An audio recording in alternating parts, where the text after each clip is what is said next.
my pleasure to introduce Dr. Skylar Olsen. She's a foundational member of Zillow Economic Research. Her return to Zillow in July of 2022 strengthens the team of economists and analysts who provide unbiased data and analysis about the housing market to inform policymakers, journalists, academics, and consumers.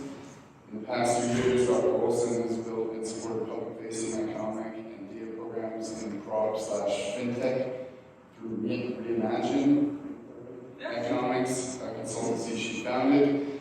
She was head of economics at Tomo, digital mortgage startup, and currently teaches at the University of Washington.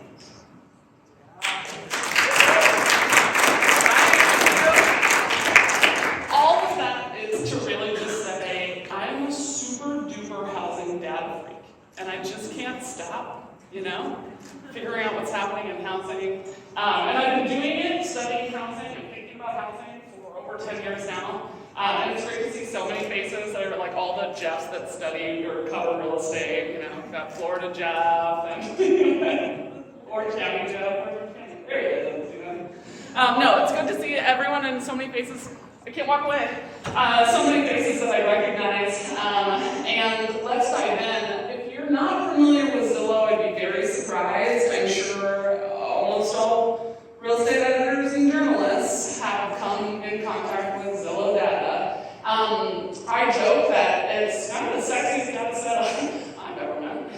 And I'm over the honeymoon phase, but it's still a pretty solid relationship, right? And the thing that gets me most excited about Zillow's data set is that it's living and ever growing, right? So in the beginning, it was built from public records data in order to build this estimate. So transaction records, property records from assessors, offices. That's awesome, and this estimate is an incredible tool to play and to figure out what's happening in housing. But what's really cool about Zillow's data set is it continues to grow as we build more markets. So when we built a rental marketplace, that allowed us to make rent indices from rental listings, right? So as we build a product, the capacity to understand housing markets grows, and that's what gets people like me going. And then we can tell the story about what's happening.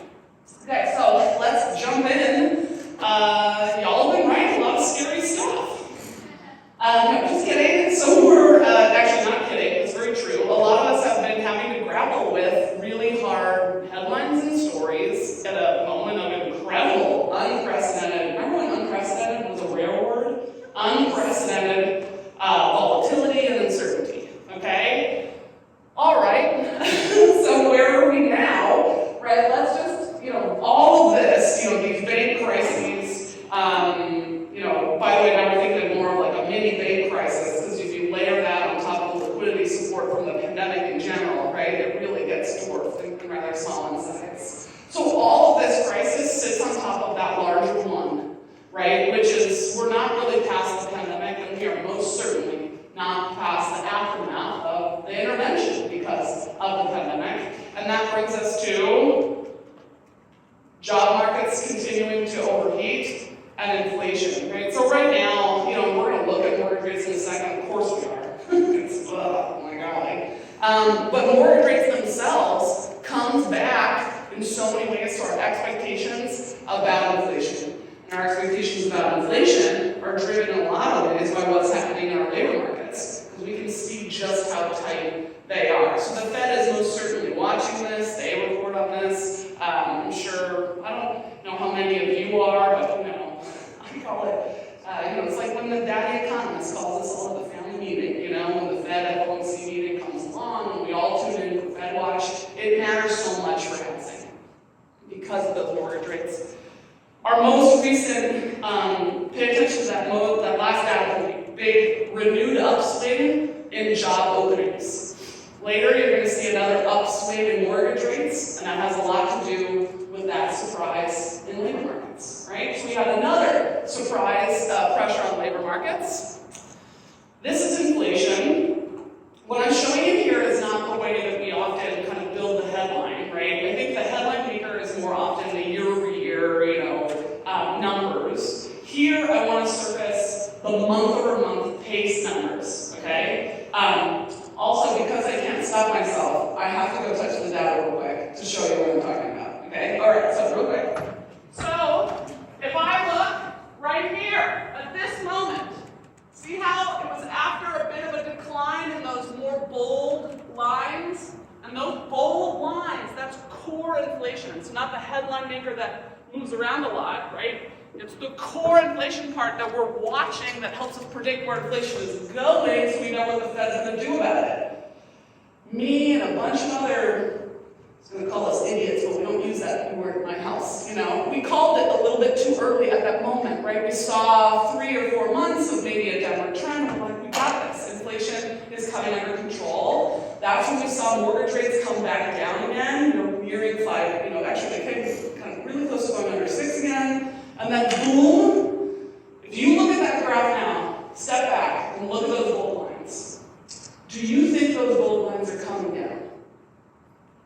Like, you know, you have to blur your lines and ignore the up and down, up and down. But that trend of those bold inflation month over month changes. Does anyone think they look at that and say, oh yeah, inflation's coming down? No, that's the problem. Okay, that's the problem. That's the problem the Fed's having. It's the problem North America having. This is how we know mortgage rates are going to continue to have upward pressure.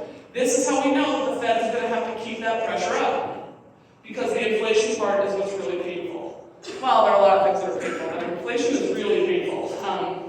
It basically amounts to everyone getting a wage cut, right? Your standard of living erodes over time, especially the lower income that you make, right? Generally, your income doesn't grow as fast. All right. So now I want to find confidence around inflation coming down. A third of that consumer basket is shelter.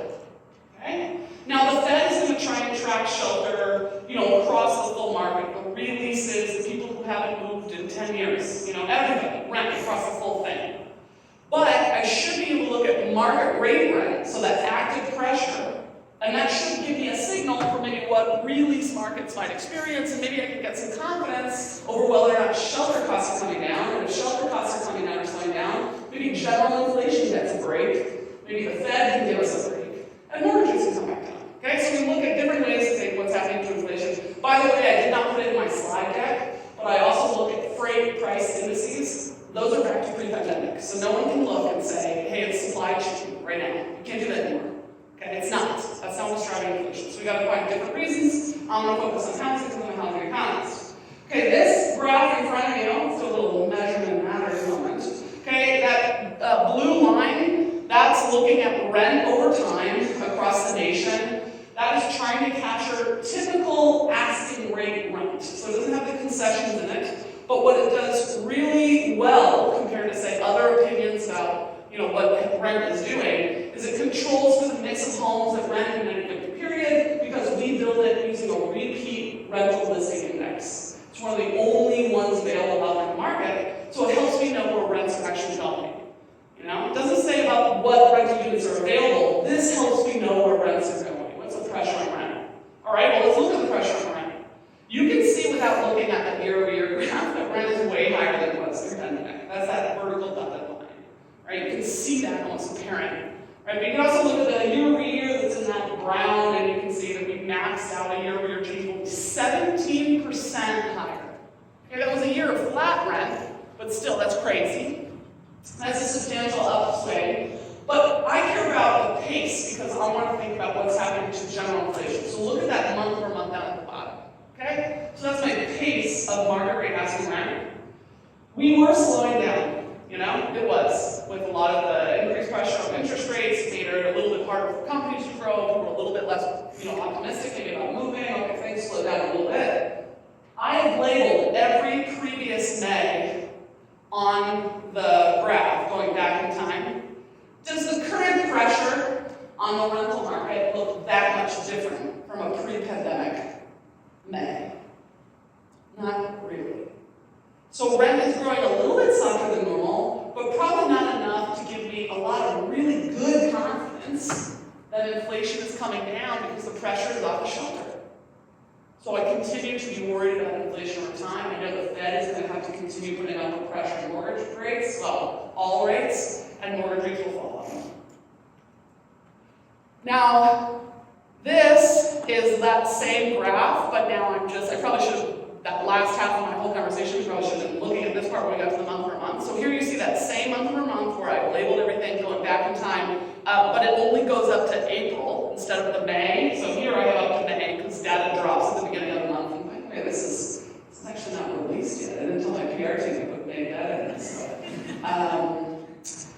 reach out to the PR team for any of these non-public numbers. I think it's okay. I think it's kind of shit sometimes. They love it about me. Okay, so here we're looking at the April numbers. And the reason why I'm showing you this is because I want to just make the argument that leading rate, asking rent in the market rate rent, is going to trickle down. I kind of hate the word trickle down, but it'll impact the release markets, right? It just comes in a 12-month lag-ish, and that makes a lot of sense because you sign your lease every 12 months. And if I'm staying, right, I don't have to experience market rate pressures until I sign the next lease. So we do see a lag in the general. So when I look at this, I can say, well, I think maybe the release market and pressure in general that the Fed is focused on, on prices for shelter, maybe can come down a bit, but no dramatic fall because of what we just talked about, pressure on rent again. All right, I'm going to go a little bit faster. I do want to just show you this picture. This is across the U.S. The thing that I take comfort on this one, this is the current month-per-month pressure on rent at my market rate asking rent, and I'm actually delighted that I cannot talk about a pattern that's systematic across the U.S.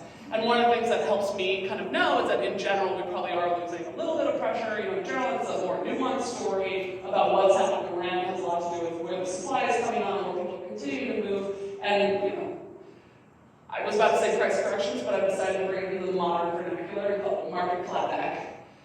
It's also happening in some rental markets as well, right? So there's not as much of a systematic pressure across, but that also helps me kind of, understand, gets a little bit of comfort on the inflation picture. Now, why is inflation so freaking painful? This is looking at the shelter component, which is, again, remember, a third of your consumer basket. I'm now showing you rent since pre-pandemic. How much higher is rent over the last 3 years? Check out Florida for me for a second there. You'll notice numbers exceeding 50% in market rate asking rent. Remember, that doesn't have the concessions, so we are missing some of that view in this, rental numbers.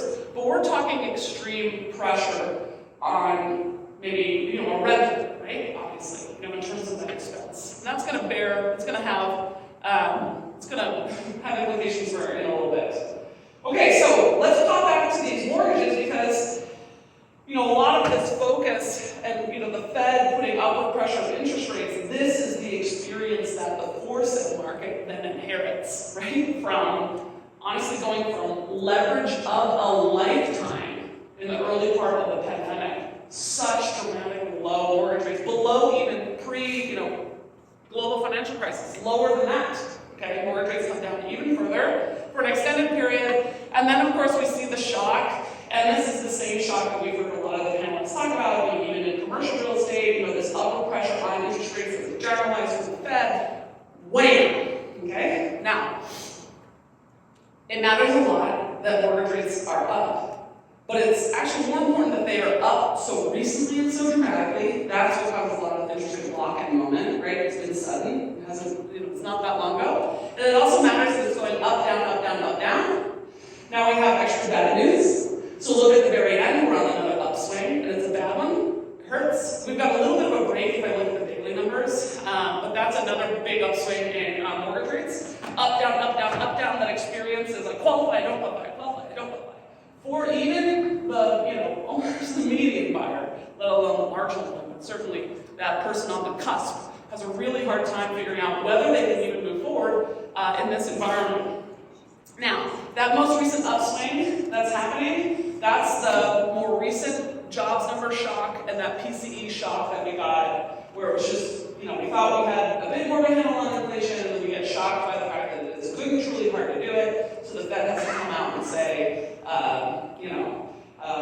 we're likely, actually they say smoke and mirror kind of things, and dance around. Sometimes the messaging is half the policy. But they give the sense that they will indeed increase rates. And what's so wild as an analyst in this space, what's so wild as an analyst in this space is we look a lot on with how people are trading, you can infer what that vote is from what they think the Fed will do, right, to the Fed funds rate. And those opinions swing like crazy from week to week. And those are what's influencing that, right? Because these aren't set, right? These are determined in markets. Let's bring this down to what it means for the buyer. So now this is kind of like looking at those mortgage rate change over time. But what I've also done is I put it relative to incomes. Now, you can see the swing up in mortgage rates and how much that affected new homeowner burden. So what is the share I'd expect to spend out of median household income on a typical home with 10% down, I think in this case, and prevailing market rate mortgages, okay? Now you can see that we were below that affordability rule of thumb before 2022, right? At the very end of 2022, we were still, that affordability rule of thumb. What am I talking about? Don't spend more than a third of your income on housing, and that's all about maintaining your financial resilience and ability to save for emergencies. The increase in interest rates, mortgage payments are very sensitive to the rate and actually insulate you a lot from home price appreciation. That's why you'll still, run in and buy homes even though home prices are already so much higher than they were, because that mortgage payment over 30 years helps you spread it out so much. It's so insulating on home price appreciation, but it is so sensitive to the mortgage rate. So boom, now you can afford to go beyond that rule of thumb. A lot of people do it for short periods of time, say to get the kids in a good high school. Some people do it because they can consume a lot of their amenities, free amenities, like, the sun, okay, from where you live. All right, so if I'm generally in more, just think your classic levels of attractive places to live, right? There's better weather, there's lots of culture. These are generally places where I will expect to spend more out of my income on my house because I'm getting more out of my location. But something I would like to acknowledge is that you cannot qualify for a mortgage if it's going to take 80% out of your income. And so, in places where that's where it happens, with a median household income, that's how it matches up to typical home in that area, that's a lot of rentership. That's where people can no longer afford to really move forward and buy homes. That's a reason to move across the country. We'll look at that again in a little bit. Now, I just showed you a bunch, the previous graph, we're looking at how mortgage rates change over time. We can talk about that. But everything's the same mortgage rate in all those metros, so that difference I just showed you was all about local home values. Zillow makes one of my favorite toys. It's called the Zillow Home Value Index. It's a home price index. It's like many of the others that we report on, all the time. And Case-Shiller, S&P Case-Shiller was the standard for a long time. I'm showing you this graph in a room full of a lot of people who cover housing because I can, and I like it. And I want to point out a few things. Like one, a home price index is really important because that median sale price, changes a lot with seasonality and the mix of homes. So if I want to talk about what's happening in reporting, so that my reporting is not like so different from month to month, understanding like what kind of prices am I talking about? Is it the homes that are available, or is it across the market? So a home price index is a really valuable tool, right? It can help me talk about at any random home, how is it probably appreciating, is what I'm trying to do. All right, now here are the three main public home price indices. There are more. You can buy certain ones from Logic or whatever else. But here are the ones that are almost always public and free. Zillow makes it all the way down to the zip code level. I want to show you, though, that they kind of tell you different stories. Now, FHA and Zillow are both attempting to capture the experience of a typical consumer the way we construct the index. Okay, FHFA home price index, they are going to be stock weighted. In other words, when they take the contribution of a repeat sale in their repeat sale index, it matters how frequently I see that kind of home in the market. The Case-Shiller index, and Zillow is trying to do the same thing. We want to get the normal consumer. So we're going to do a repeat estimate index, which lets me, I don't have to have two sales, I can do new construction homes, I can usually go to a lot of places where there's less transaction volume and I haven't seen, so that makes it very cool. And we get it at the middle, so we're doing the same thing, and just cut off the ends of the distribution and say, this is a typical buyer. Case-Shiller is fundamentally doing something different. It's a great tool. It's the best tool if you want to think about housing as a portfolio, right? So like an asset class. And the reason why is because they value weight the repeat sales index. So higher end homes are going to matter more to that. So look at that shape in purple relative to, say, the FHA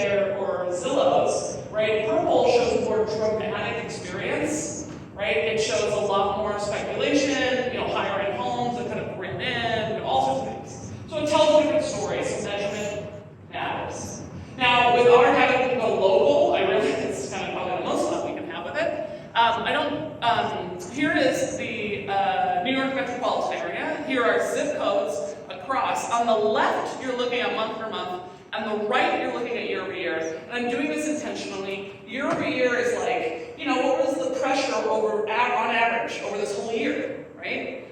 Which just means what's, different relative to last year. Month per month is where's the current pace. Now, if you can't see a story right away, slapping in the face, don't worry, I'm going to progressively show you more extreme versions of this look, okay? But I can look at this, and I know it might be hard to see it a bit on the screen, but something you might see, like say we look all the way east on the right side of the year over year, you'll see that it was away from, Manhattan and the city itself, into New Jersey, where I saw the biggest pressure on home values over the full course of the year. But if I look over in those same areas, they're more likely to be negative now. So a little bit of a market clapback going on, but I still have less pressure downtown in New York. Okay, but I don't it doesn't slap you in the face. Seattle, similarly, it's like a pretty similar story. If you're familiar with downtown, we've got good month-to-month appreciation right near where they're building new waterfront. You're starting to see similar kind of maybe clapback experience near the Microsoft offices, different things like that. Okay, but still not as obvious. Watch DC, even more dramatic, right? Where I can really see that clapback experience where the outer suburbs, right, and kind of secondary cities within the metro experience so much pressure over the full course of last year, and that dynamic is so different now, right? Those same places are seeing some pretty serious negative month-to-month numbers. Okay, so that change, as people kind of, we deal with what happened over the course of the pandemic, remote work, leverage of a lifetime, and moving out, you can see those patterns change. And I think the Boston metro was the most dramatic. I was looking for examples like this. Where on the left, you'll see almost no systematic pattern kind of like across. You can't really make a downtown versus story on the left. But boy, oh boy, did you have that experience over the full course of last year. Right? So all those can be fun, and you can play with local stuff.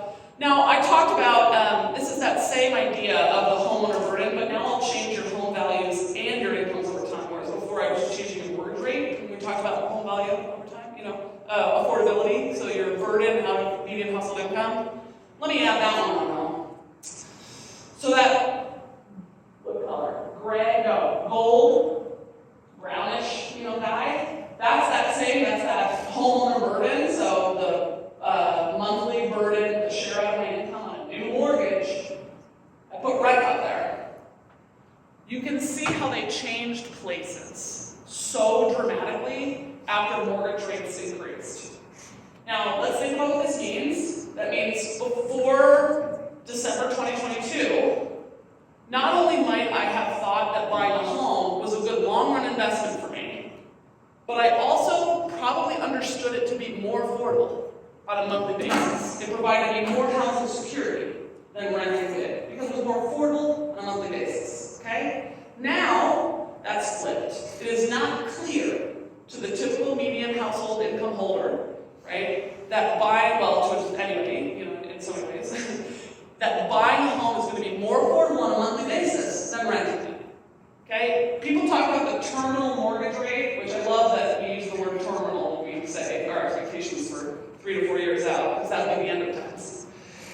So for a terminal mortgage rate, you're expecting like 5.5% is what a lot of, analysts, economists, say. That does not bring that gold all the way down to the blue, but it makes a big jump down. It comes a little bit closer down to the blue. Rent is, going a little softer and continuing. I think though that this relationship between the two of them, it'll mitigate it, but I don't think it reverses back again. I think it becomes less clear. So if I'm talking about the full rent versus buy decision, I have to layer in things like what will stock markets do? What is my expectation for stocks versus home value growth? And speaking of home value growth, this is where we've really returned to pre-pandemic. Right? We're above and beyond what it was pre-pandemic. We're going to talk about why. You've already heard a lot of this, from Rick on the panel earlier this morning, because it's all about new listings. You can see it's pretty amazing. But look for a second at our home price index. You see that the level of it on top. You can see the dramatic increase in pace right after the pandemic. You can see home price declines and stabilization. And then towards the very end, you can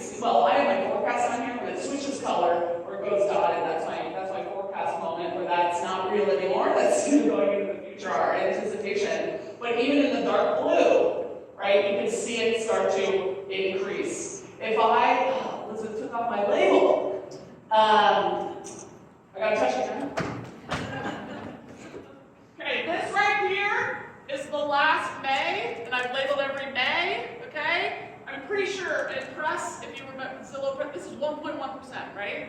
Month over month for May. Don't quote me, check with us later. But 1.1, and then compare that to pre-pandemic, right? Compare 1.1 month-for-month pace to pre-pandemic of all other Mays, and that's a lot faster. So what we're forecasting is a return, not necessarily to pre-pandemic, but we're forecasting, I think it's 4% up over the course of 2023, right? Because of this return to home price. So what gives, right? This gives. This is why. Okay, this is our rate of new listings. You can see what would have been normal nationally in the lighter color behind. You can see that darker bar right in front, and you can see how much lower it is than what we expect. This May, it was 30% down. In April, it was 34% down. So actually, 30% down is a little bit better than it was in April in terms of the number of new listings dropping onto the market. This is due to your interest rate lock-in. What did Rick say this morning? 70% of mortgaged homeowners right now have a rate under 4%. Not just under market, almost 100% underneath the current mortgage rate, but they have it under 4%. So interest rate lock-in, when you do, you hold. When does this go away? What unlocks you? Mortgage rates, that terminal rate will hopefully come down a little bit. That unlocks you, sure. But time in general, right? Fundamental moves will push people out of a low market rate environment. A smaller and smaller share will then be locked in, but that takes time. So it's going to take a long time, even in our own forecast, for us to return to a pre-pandemic level of new listings. This is that weird moment where you start wondering whether or not you're hoping for a recession. So knock on wood, I think that's of course you wouldn't, because that comes with so much pain, right? But it might also come with more motivated movers. But I don't think, it's not a panacea, because obviously demand gets hit, and other things happen, but we are struggling a lot for inventory from people who are locked in. This is one of the ways to look at it. This is that gold line there, that's the new listings, so the same kind of image that we just saw, but here the numbers that I'm graphing are just since the same month in the pre-pandemic, so it's deseasonalizing it so you can see the shockwave of the pandemic. So check out those sales numbers with leverage of a lifetime, boom, boom, boom. And this is what we joked earlier, I think we talked about Rick's panel, about people saying the word inventory and supply the same. It's like my pet peeve, hate it. So there's a big difference to me between inventory and supply. Inventory to me is just a pressure signal. It's just the number of homes that are available at any given time. I can process a whole heck of a lot of sales if I just have higher velocity and they sell faster. You can see that actually during the course of the pandemic, even though inventory was unbelievably low, we actually had higher rates of new listings than we had pre-pandemic. So it wasn't really that supply was low, it was that demand was just right? That it did that. If you see that drop down in new listings, during the course of the pandemic, that's the second COVID wave. You don't really want someone in your house, you don't list your homes really. Now look at more recently, you can start seeing that this is where the rent numbers come into play. So you can start seeing the sales numbers kind of stabilize a little more. They're 37% below pre-pandemic, but they stabilized before new listings did. Who's, new listings, that's someone who's absolutely thinking about the mortgage rate or affected by an interest rate lock-in. A first-time home buyer was chased ahead by those rents we talked about. Right? A first-time home buyer is experiencing much higher housing costs than they did last year, so they have still more of an incentive to move forward. Aside from the fundamental reasons of their massive generation, they would like to start getting married and having kids. Beside that. Or at least they seem to want to do the same things as previous generations did. It turns out we don't change that much. Just our opportunities do. So here we have new inventory, ever active inventory, so that's the pool that's available at any given time, and you can see it's getting worse. And that has to do with the fact that sales are stabilizing, that demand, especially for first-time home buyers, is persistent, at least somewhat more than, say, the supply from existing homeowners, and the competition is back on, and the pressure on home prices is back on. And here's our forecast across the country. You can see a lot more expected pressure in Florida and the South region in general. It has a lot to do with population flows and current momentum that we're seeing in the home value patterns. I like to joke that the world would make a lot more sense if it wasn't for Florida. If I graphed on a graph and I showed you, home price appreciation or forecast relative to say how unaffordable a place is, normally we see the places that are maintain affordability see the most current pressure, except for Florida, where it's just unaffordable and still going. Which is you guys are all Florida over there at that table. Good on you. All right. So you can see that forecast across. Absolutely notice that there are some that are much, much lower. Louisiana has some of the probably the smallest low numbers. Midwest is looking in the middle of the pack, and the West Coast we have much smaller forecasts there. Now I'm going to go back because I skipped this one. This is one of my favorite slides.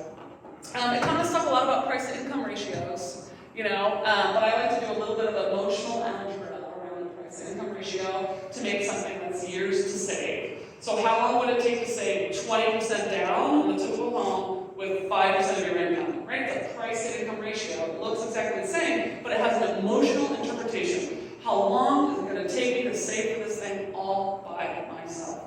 So I'm trying to get 10% down, I'm saving 5% of median household income. How long is it going to take me? You can see that when maybe late Gen X was buying, when boomers were buying maybe more around second home, kind of ballpark, that was their fundamental demand during that time, back in the early 2000s, you were looking at around 5.5 years. Pre-pandemic, you were looking at around 7. During the pandemic, we got all the way above 9. Then we got a bit more of a break as incomes continue to grow and home values stop. But now you notice that years to save, and I think of this as down payment affordability, so can I get a large enough down payment to compete in the market, is no longer improving. Okay, and that has everything to do with those. Home prices are coming, the pressures are on at the same rate as income at this point. So what does that mean? That means in so many ways I cannot promise that millennial first-time home buyer that was really hoping for a housing market crash, that housing affordability will return.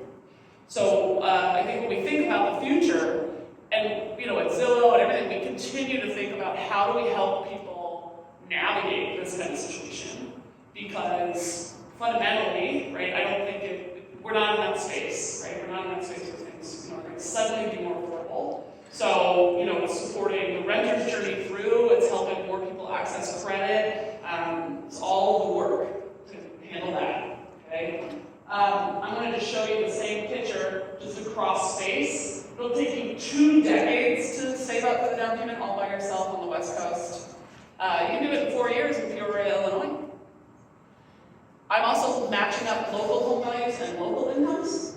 So if you remote work and you maintain some of the salary premium over your neighbors because you access a national employer or something like that, it's even more improved for you, right, to go to the Midwest or something.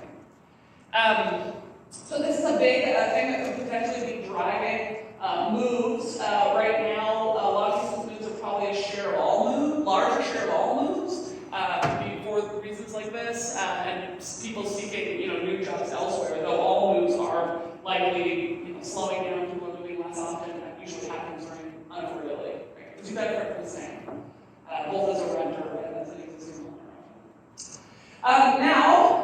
We want to know what's when's the pressure going to come off of housing over the long run? And I talk a lot about the demand side solutions. We just got 40-year fixed rate loans. These all do demand side things that make it more feasible for someone today to access homeownership. But what it does not do is it addresses the emergency and not the planned problem. Right? Demand side solutions always address the emergency and not the problem in a supply constrained market. So here it always comes back to supply. I'm just going to go straight to the next slide because I think it's just clearer because we'll just do permits and just think about the really top of the funnel for building. And a lot of this has, I think about this as a bit of a vote over the long run, right? For where they see continued returns. And actually, if you have watched, sorry, I have to touch it. If you have watched the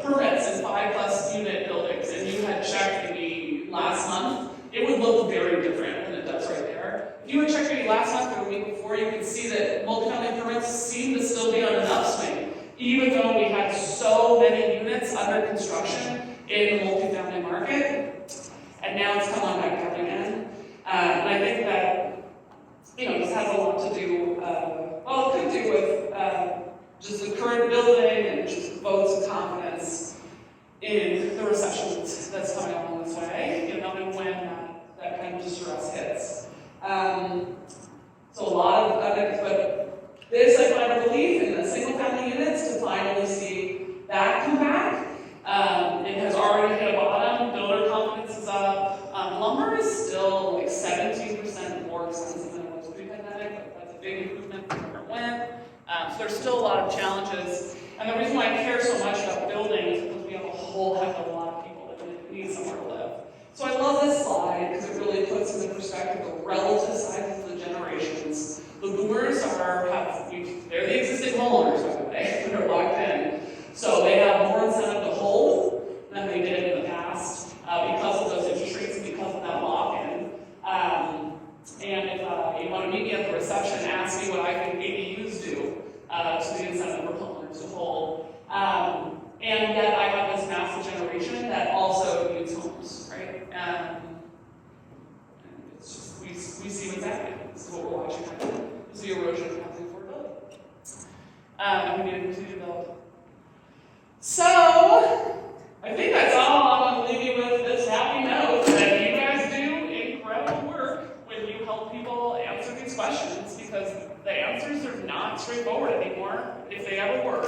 And people are facing a lot of challenges, and we're ultimately, when we cover housing, I think more than almost any other topic, we're talking about people's full lives, their well-being and their experience. So thank you so much for letting me be a part of your work in telling this story. And